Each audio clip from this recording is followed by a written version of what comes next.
Hi, I'm Sean and this is Kyle, and we're your writing surface experts today from Claridge Products. Today we're going to be installing a porcelain marker wall using our MW3 trim. One of the first things you want to do is inspect your product. 2, you want to make sure that your panels stay nice and flat. We like to store ours. We recommend that we have them laying flat in the floor. These panels will come to you in a sequence. A and B and C and so on. So once you've inspected your product, you're ready to start to install it to the wall. First thing, you want to make sure that your wall is basically good and flat and clean of any debris. So at this point, we're ready to install our trim.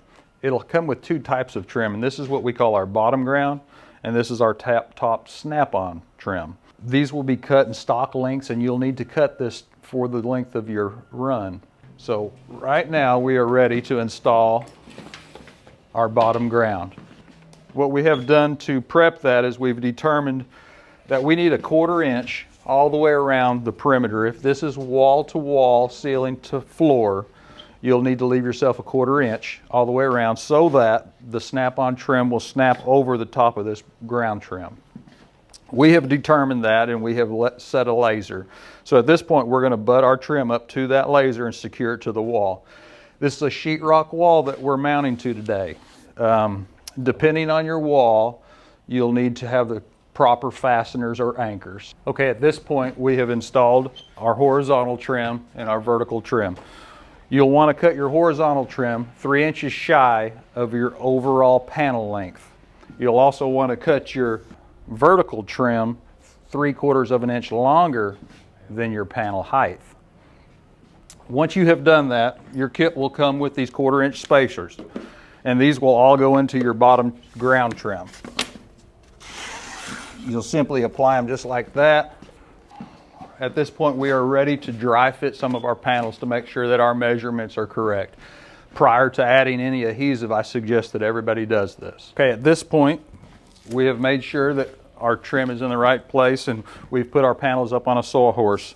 When you receive your panels, it's going to have this protective edging along the spline sides. What you want to do now is remove this. This is here just to protect through shipping. One thing you'll notice is this A on here, and all of these runs will be marked for this joint to go with B. A will go with B, B will go with C, and so on. So at this point, we're going to take the protective film off of our porcelain surface. What we'll do is we'll put the end of the panel up into that trim and then slide it in, like so. We're going to slide this over, just like that. We've ensured that it all fits, and what we're going to do now is take that off and we're going to apply our adhesive. So guys, at this point, you're ready to apply adhesive. We recommend a 1-foot grid, an egg size or say golf ball size glob of glue.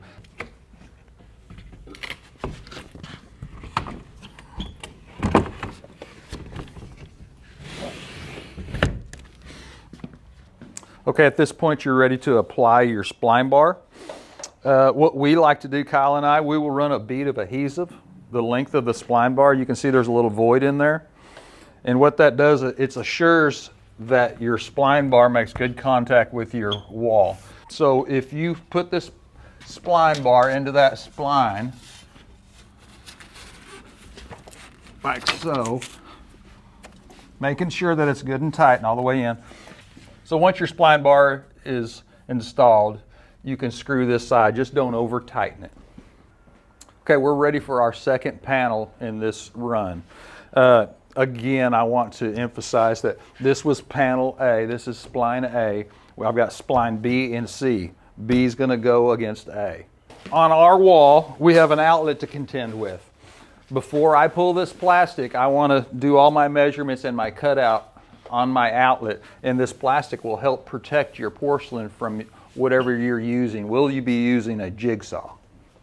Okay, keep in mind that if you cut this, if you miscut it and it's not in the right place, that you're not going to be able to go get this at the store. One of the things that Kyle and I use to ensure that we get it cut in the right place is what we call a story stick. We'll use that protective edge trim that we had on there as you got it shipped to you that we removed earlier. And we will butt that straight up against the last panel, and we'll come over and we'll use that for our measurements. And so I'll mark both sides of that plug, and I'll put an arrow there, and that goes back to the spline. I'll do the same from the bottom, ensuring that I'm putting it all the way down into that trim on that spacer bar. And again, simply just measure the top and the bottom.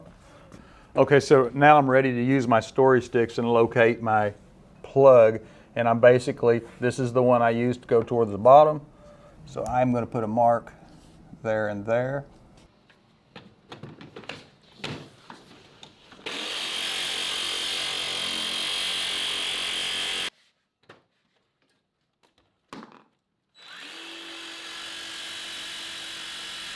Okay guys, we have our spline in, our panel.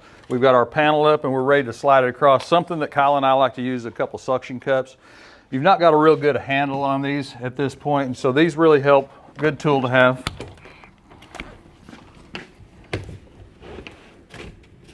Take care not to slam these or you will chip that edge. Okay, so we're ready to add our last panel to this run.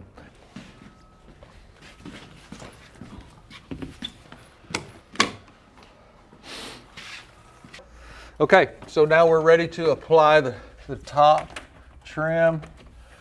Again, if you see how we bowed that to get that in there, just a little bit.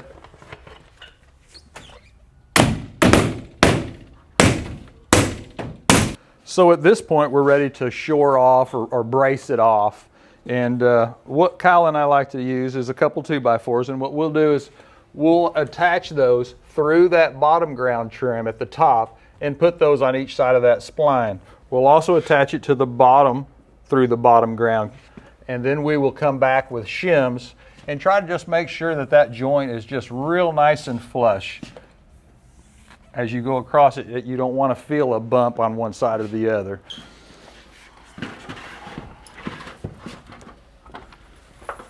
We've pre-drilled these 2x4s on the top.